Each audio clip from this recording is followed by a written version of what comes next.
Walkers Limited actually began as the Union Foundry in Ballarat, and that was during the gold rush era. And even though a jump from Ballarat to Maryborough might seem large, it isn't really, because at the time the decision was made to explore the opportunities in Maryborough. Of course, the Gympie gold rush was well underway and very well known.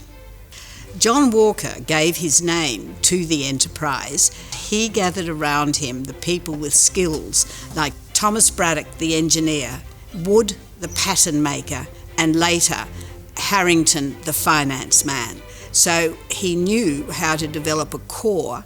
He also had foresight.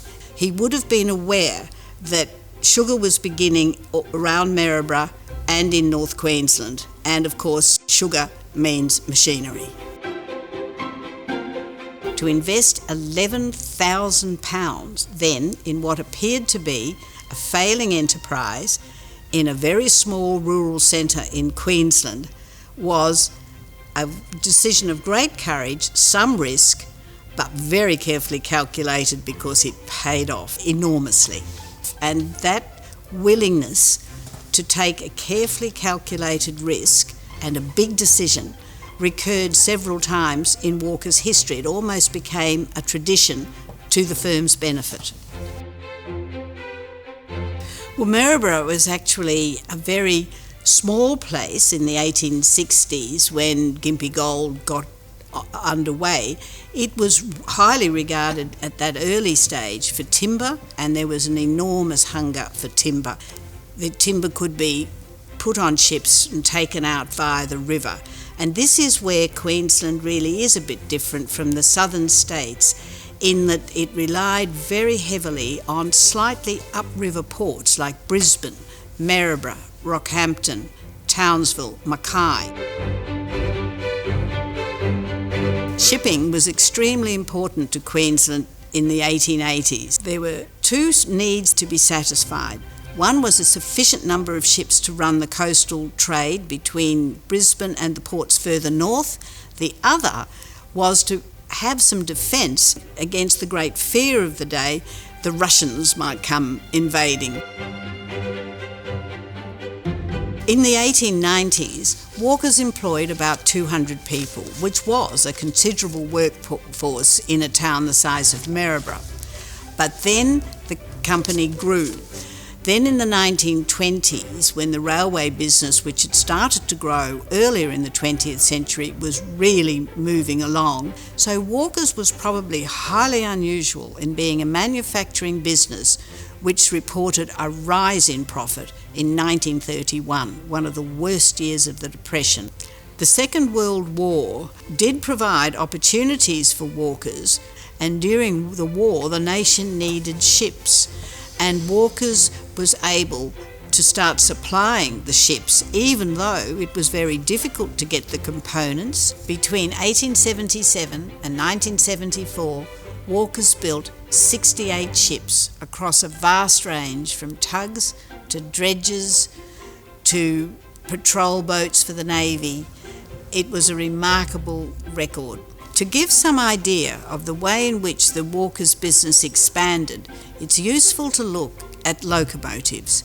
Walkers produced its 100th railway locomotive in 1909. By 1914, that had grown to 200.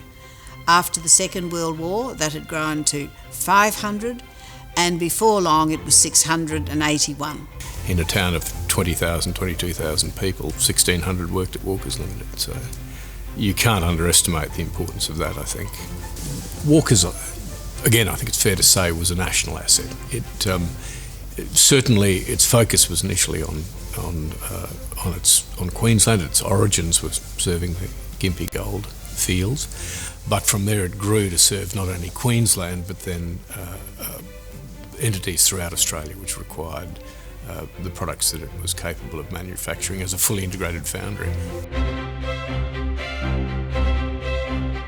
Apart from the shipyards, floating vessels that it built rolling stock or trains, built whole sugar mills, initially for Queensland. As my father would go to South Africa and Thailand and and find contracts to sell sugar mills into South Africa and Thailand to keep the workforce actively engaged in Maryborough. I do remember one year my father went to Thailand 13 times. South Africa also, there was a presence there, and also in South America, also in the Caribbean.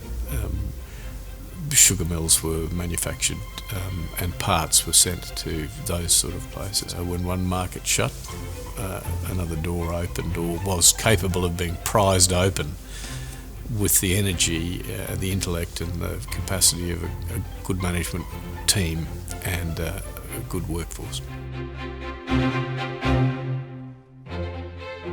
There was a strong history of leaders. My father was one of the strongest, and he was probably the right man for the right time for a number of reasons.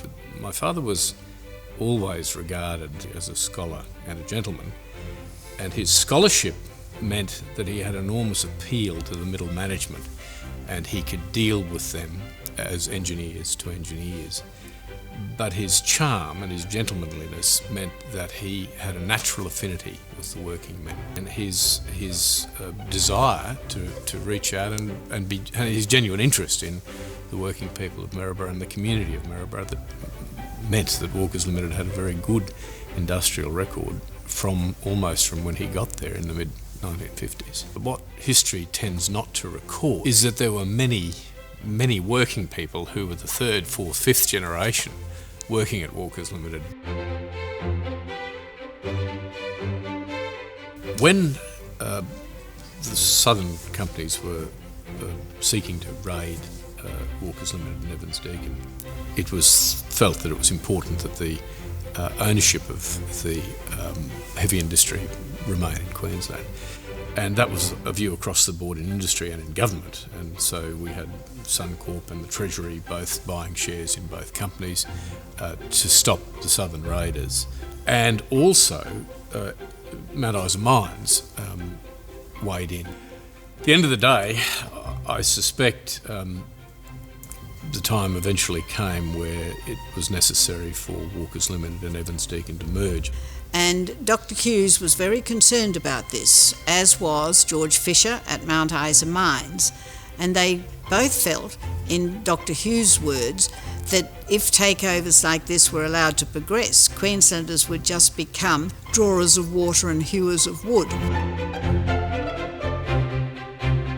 Walkers Limited probably demonstrates a lot of Queensland characteristics, not being frightened of the relative isolation or the threat from bigger opponents, though, as my father said, a little company in the bush that didn't really deserve to be there, but it proved the doubters wrong. Walkers was one of Queensland's greatest companies.